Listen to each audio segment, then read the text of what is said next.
الرحیم۔ السلام علیکم ناظرین۔ حضرت عثمان رضی اللہ تعالیٰ عنہ ایک شریف ترین اور صالح ترین خلیفہ تھے۔ مروان بن حکم جیسا بدنیت آدمی جس کو رسول اللہ صلی اللہ علیہ وآلہ وسلم نے مدینہ سے نکال دیا تھا، اس کو حضرت عثمان رضی اللہ تعالیٰ عنہ واپس لے آئے اور داماد بنا لیا۔ وہ قصر خلافت میں ہی رہتا تھا اور حضرت عثمان رضی اللہ تعالیٰ عنہ کے دستخطوں اور مہر سے قبائلی عصبیت کے بے شمار کام کرتا تھا۔ اس نے مملکت کا نظام اتنا خراب کر دیا تھا کہ لوگ گورنروں کی معزولی کے لیے احتجاج کرنے لگے۔ مروان نے سنی انسنی کر دی اور بازور تشدد تحریک کو دبانا چاہا۔ فتنہ پرور بھی موقع کی تلاش میں تھے، انہوں نے حملہ کر دیا اور حضرت عثمان رضی اللہ تعالیٰ عنہ کو شہید کر دیا۔ حضرت عثمان رضی اللہ تعالیٰ عنہ اسلام کے تیسرے خلیفہ تھے، تو آپ کے دور میں یہودیوں نے منافقت کا راستہ بڑے پرعزم طریقے اور منصوبہ بندی سے اختیار کیا۔ طبری کی روایت ہے کہ 35 یا 33 ہجری کے برسوں میں ایک یمنی یہودی عبداللہ بن سبا نے، جو ابن سودا کے نام سے مشہور تھا، اسلام قبول کرنے کا اعلان کر دیا۔ اس کے ظاہری تقویٰ کا یہ عالم تھا کہ نماز فجر کے لیے مسجد میں داخل ہونے والا وہ پہلا شخص ہوتا اور عشاء کے بعد مسجد سے رخصت ہونے والا بھی۔ ہر وقت نوافل کی ادائیگی میں مصروف رہتا، اکثر روزہ رکھتا اور ورد و وظائف کا تو شمار ہی نہ ہوتا۔ جب اس نے دیکھا کہ حضرت علی رضی اللہ تعالیٰ عنہ نبی صلی اللہ علیہ وآلہ وسلم کے بہت قریبی رشتہ دار ہیں، اگر ان کے نام پر عثمان رضی اللہ تعالیٰ عنہ کے خلاف کام کیا جائے تو بڑا کامیاب ہوگا۔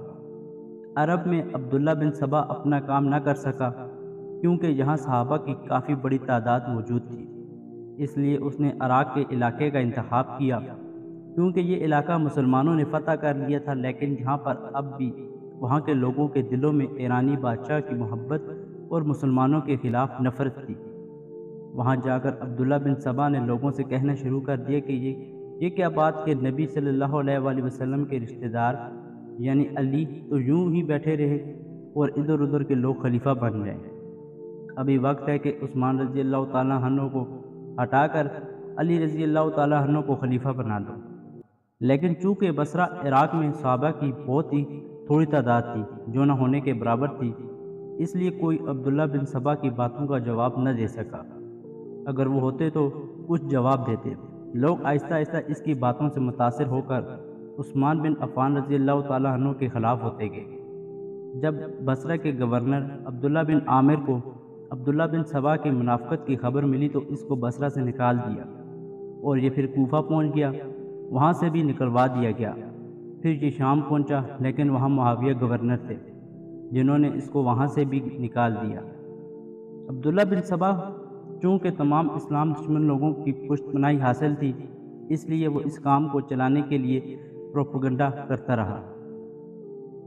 عبداللہ بن سبا شام سے نکالے جانے کے بعد مصر پہنچا اور وہاں کام شروع کیا اور ایک اچھی خاصی جماعت بنا لی جو عثمان رضی اللہ تعالیٰ عنہ کے خلاف ہو گئے۔ عبداللہ بن سبا حجاز، بصرہ، کوفہ، شام، مصر میں لوگوں کو اپنے بناوٹی تقویٰ سے متاثر کر چکا تھا۔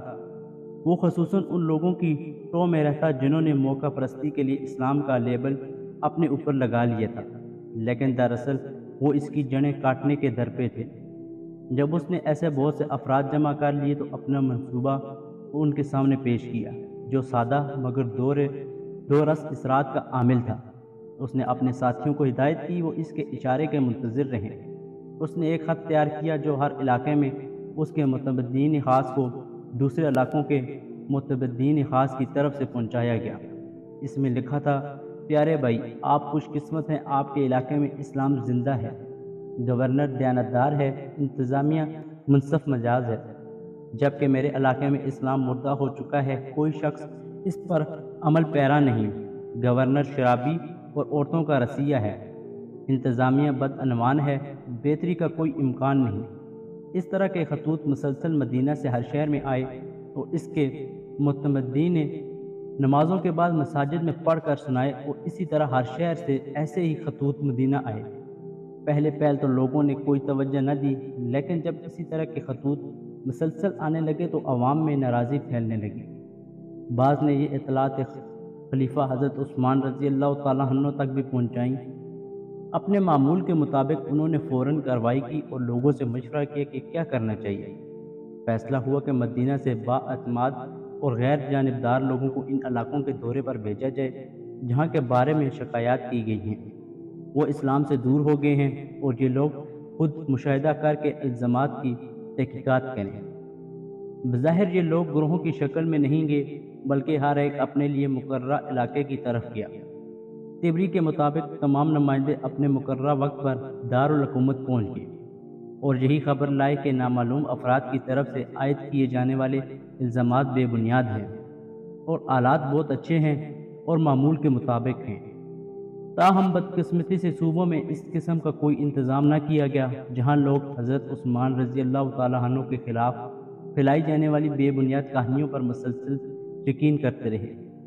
صرف مصر جانے والے عمار بن یاسر رضی اللہ تعالیٰ عنہ واپس نہ آئے اور مصر ہی میں ٹھہر گئے۔ کچھ ہی عرصہ بعد گورنر مصر نے خلیفہ کو رپورٹ بھجوائی کہ یہاں کچھ لوگوں نے عمار رضی اللہ تعالیٰ عنہ کو چکر دے کر ساتھ میں لا لیا ہے اور ان کے ساتھ جمع ہو رہے ہیں جن میں عبداللہ بن سودا بھی شامل ہے۔ خلیفہ نے رواداری کا مظاہرہ کیا۔ طبری نے لکھا ہے کہ شوال 35 ہجری میں ابن سبا نے مصر سے مدینہ کا سفر اختیار کیا۔ اس کے 600 کے لگ بھگ فدائی اس کے ساتھ تھے۔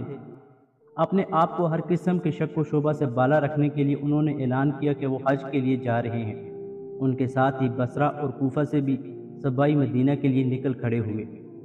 بلا شبہ یہ سب یہودی نسل نہیں تھے، ان میں بعض مخلص مسلمان بھی تھے جو اپنی سادگی کے باعث ان کے ہتھے چڑھ گئے تھے۔ سبائی پروپیگنڈا کام دکھا رہا تھا اور ان سب کا مطالبہ یہ تھا کہ خلیفہ کو معزول کیا جائے جو تمام برائیوں کی جڑ ہے، لیکن ان میں یہ اتفاق رائے نہیں ہو رہا تھا کہ خلیفہ عثمان رضی اللہ تعالیٰ عنہ کو معزول کر کے اسے ان کی جگہ لایا جائے۔ مصریوں کا مطالبہ تھا کہ حضرت علی رضی اللہ تعالیٰ عنہ کو خلیفہ مقرر کیا جائے۔ بصرہ کے سبائی حضرت طلحہ رضی اللہ تعالیٰ عنہ کے حق میں تھے، جبکہ کوفہ حضرت زبیر رضی اللہ تعالیٰ عنہ کو عامت المسلمین کی حمایت حاصل کرنے کے لیے زمین بڑی احتیاط سے ہموار کی گئی۔ جو خطوط مدینہ سے بھجوائے گئے ان پر حضرت علی رضی اللہ تعالیٰ عنہ کے دستخط کیے گئے تھے، جن میں مصریوں سے کہا گیا تھا کہ وہ مدینہ آئیں اور حضرت عثمان رضی اللہ تعالیٰ عنہ کی خلافت کی گدی سے اتارنے میں ان کی مدد کریں۔ دوسرے خطوط پر بی بی عائشہ رضی اللہ تعالیٰ عنہ کا دستخط تھے، جن میں صوبوں کے لوگوں کو حضرت عثمان رضی اللہ تعالیٰ عنہ کے خلاف بغاوت پر اکسایا گیا تھا، جبکہ بعض خطوط پر حضرت طلحہ رضی اللہ تعالیٰ عنہ اور حضرت زبیر رضی اللہ تعالیٰ عنہ کے دستخط کیے گئے۔ جب شام اور فلسطین کے گورنر معاویہ رضی اللہ تعالیٰ عنہ کو مشکوک افراد کے قافلوں کی مختلف مقامات سے مدینہ روانگی کی اطلاعات ملی تو انہوں نے خلیفہ کو مطلع کرتے ہوئے استدعا کی کہ انہیں اپنے کچھ قابل اعتماد فوجی دستے دارالحکومت بھجوانے کی اجازت دے دیں، مگر خلیفہ نے یہ پیشکش قبول نہیں کی۔ جب مصر، بصرہ اور کوفہ سے آنے والے باغی مدینہ پہنچے تو وہ سیدھے اپنے اپنے محبوب لیڈروں علی رضی اللہ تعالیٰ عنہ، طلحہ رضی اللہ تعالیٰ عنہ اور زبیر رضی اللہ تعالیٰ عنہ کے پاس گئے۔ انہوں نے امہات المومنین کے پاس بھی حاضری دی۔ ان سب اصحاب نے آنے والے یعنی باغیوں سے یہی سوال کیا کہ وہ اچانک ان پر کس طرح اتنے مہربان ہو گئے ہیں۔ انہوں نے خلافت کی پیشکش بھی ٹھکرا دی اور انہیں اپنے گھروں سے نکال باہر کیا۔ ادھر سے مایوس ہونے کے بعد مصری باغی خلیفہ کے پاس چلے گئے اور گورنر کے خلاف شکایات پیش کی۔ عثمان رضی اللہ تعالیٰ عنہ نے پوچھا کہ آپ لوگ اس کی جگہ کس کو گورنر لانا چاہتے ہیں؟ باغیوں نے جواب دیا، ابو بکر رضی اللہ تعالیٰ عنہ کے بیٹے محمد کو۔ عثمان رضی اللہ تعالیٰ عنہ نے فوری طور پر باغیوں کا مطالبہ تسلیم کیا اور نئے گورنر کی تقرری کا خط لکھ کر محمد بن ابی بکر کے حوالے کیا اور انہیں ہدایت کی کہ وہ فوراً مصر پہنچے۔ باغیوں کو ہرگز یہ توقع نہ تھی کہ ان کا یہ مطالبہ اتنی آسانی سے تسلیم کر لیا جائے گا۔ اب ان کے لیے مصر واپسی کے سوا کوئی چارہ کار نہیں رہا۔ پھر اس بدنام کہانی کا آغاز ہوا۔ حضرت عثمان رضی اللہ تعالیٰ عنہ نے خفیہ طور پر ایک ایلچی مصر بھیجا جس میں گورنر کو مبینہ طور پر ہدایت کی گئی تھی کہ نئے نامزد گورنر محمد بن ابی بکر جو ہی مصر پہنچے انہیں قتل کر دیا جائے۔ مصری دستہ نے مطمئن ہو کر واپسی کا سفر اختیار کیا۔ نامزد گورنر محمد بن ابی بکر بھی ان کے ہمراہ تھے۔ راستے میں ایک تیز رفتار اونٹ سوار ان کے پاس سے گزر کر آگے گیا۔ اس کا رخ مصر کی جانب تھا۔ ابھی وہ راستے میں ہی تھے کہ وہی اونٹ واپس مدینہ کی طرف جاتا نظر آیا، اور ایک بار پھر دیکھا گیا کہ وہی اونٹ سوار دوبارہ مصر کی جانب عازم سفر ہے، مگر کسی نے اس سے تعارض نہ کیا۔ پھر اچانک اس نے قافلے والوں پر دشنام ترازی شروع کر دی۔ انہوں نے پوچھا، تم کون ہو اور کیا چاہتے ہو؟ اس نے بڑے متکبرانہ انداز میں جواب دیا، میں خلیفہ کا قاصد ہوں اور گورنر مصر کے لیے ان کا خط لے کر جا رہا ہوں، اور خط بھی انہیں دکھا دیا۔ متجسس ہو کر محمد بن ابی بکر نے وہ خط کھول لیا اور پڑھا، جس میں مبینہ طور پر گورنر مصر کو ہدایت کی گئی تھی کہ جو ہی نامزد گورنر محمد بن ابی بکر اپنا تقرر نامہ لے کر آپ کے پاس پہنچے، انہیں قتل کر دیا جائے اور ان کے ساتھیوں کو دیگر سزائیں دی جائیں۔ یہ خط بھی ابن سبا کی ایک جیل سازی تھی۔ سازشیوں کی توقع کے عین مطابق خط پڑھ کر محمد بن ابی بکر برفاختہ ہو گئے۔ انہوں نے فی الفور مدینہ واپسی کا سفر اختیار کیا اور دارالحکومت پہنچ کر طوفان کھڑا کر دیا، اور اگرچہ عثمان رضی اللہ تعالیٰ عنہ نے قسم اٹھا کر انہیں یقین دلانے کی کوشش کی کہ یہ خط انہوں نے نہیں لکھا، مگر محمد بن ابو بکر نے نہ مانے۔ مصری باغی پھر حضرت علی رضی اللہ تعالیٰ عنہ کے پاس پہنچے اور مطالبہ کیا کہ خلیفہ کے قتل کے لیے ان کا ساتھ دیں، جنہوں نے بلا وجہ ہمارے قتل کا حکم دیا۔ حضرت علی رضی اللہ تعالیٰ عنہ نے انکار کر دیا۔ انہوں نے کہا، آپ ہمیں کس طرح انکار کر سکتے ہیں؟ آپ ہی نے تو خط لکھ کر ہمیں بلوایا ہے۔ انہوں نے کہا، خدا کی قسم میں نے کبھی کوئی ایسا خط نہیں لکھا۔ باغی حیرت سے ایک دوسرے کو دیکھنے لگے۔ ایک دوسری روایت کے مطابق حضرت علی رضی اللہ تعالیٰ عنہ نے کہا، تم مصر کے راستے سے عثمان رضی اللہ تعالیٰ عنہ کے ایک جعلی خط کا بہانہ بنا کر واپس آ گئے، مگر بصرہ اور کوفہ جانے والے دستے جو اپنے اپنے ملکوں کو روانہ ہو چکے تھے، وہ بھی تمہارے ساتھ ہی مدینہ واپس پہنچ چکے ہیں۔ انہیں کیسے معلوم کہ تم لوگوں کے ساتھ کیا واقعہ پیش آیا؟ یقیناً یہ سازش کا شخصانہ ہے۔ حج کا زمانہ قریب آ رہا تھا۔ خلیفہ نے مدینہ کے فوج دستوں کے حج پر جانے کی اجازت دے دی، اور مدینہ امن و امان قائم رکھنے والی فوج سے خالی ہو گیا۔ باغیوں نے خلیفہ کی رہائش گاہ کا محاصرہ کر لیا اور انہیں مسجد نبوی میں نمازیوں کی امامت سے روک دیا۔ غفیقی نامی ایک جمنی نے، جو ابن سبا کا نائب تھا، خلیفہ کی جگہ نمازوں کی امامت شروع کر دی۔ اس کے بارے میں کہا جاتا ہے کہ ابن سبا کی طرح وہ بھی یہودی تھا، کیونکہ شہادت عثمان رضی اللہ تعالیٰ عنہ کے بعد اس نے اس قرآن کو پاؤں سے ٹھوکر ماری جسے شہادت کے وقت حضرت عثمان رضی اللہ تعالیٰ عنہ پڑھ رہے تھے، اور یہ الٹ کر خلیفہ کے گھٹنوں پر گر پڑا۔ باغیوں نے خلیفہ کی رہائش گاہ کا گیٹ جلا دیا، تاہم وہ اندر نہ جا سکے۔ اس پر حملہ آور محمد بن ابو بکر کے ہمراہ پیچھے کی گلی سے ہو کر مکان کی عقبی دیوار پر چڑھ گئے اور اندر کود کر قرآن کی تلاوت کرتے ہوئے خلیفہ کو شہید کر ڈالا۔